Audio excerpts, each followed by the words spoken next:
Mahigit 1 milyong pisong halaga naman ng marijuana ang nadiskubre sa ikinasang interdiction operation ng mga otoridad sa Bacon, Benguet. Magbabalita dyan si Patrolwoman Melanie Amoyong.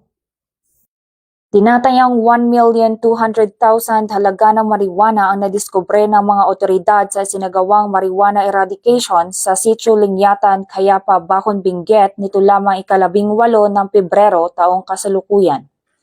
Matagumpay ang operasyon sa pinagsanib na puwersa ng mga kapulisan ng Bacon MPS, PIDMU, PDEU, PIU, Benguet PPO at RIU 14. Ang operasyon ay nagresulta sa pagkakadiskubre ng may kabuuang lawak na 1,500 square meter na may tanim na humigit kumulang 6,000 fully grown marijuana plants na may tinatayang halaga na 1,200,000 standard drug price. Binunot at sinunog ng mga operatiba ang mga nasabing marijuana sa mismong lugar at kumuha ng sapat na sample upang isumite sa Regional Forensic Unit Cordillera para sa qualitative test.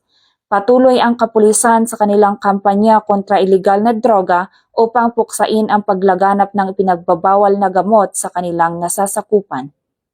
Mula dito sa Itogon, Benguet, ako ang iyong PNN Correspondent Patrolwoman Melanie Amoyong, alagad ng batas, tagataguyod ng Balitang Pulis.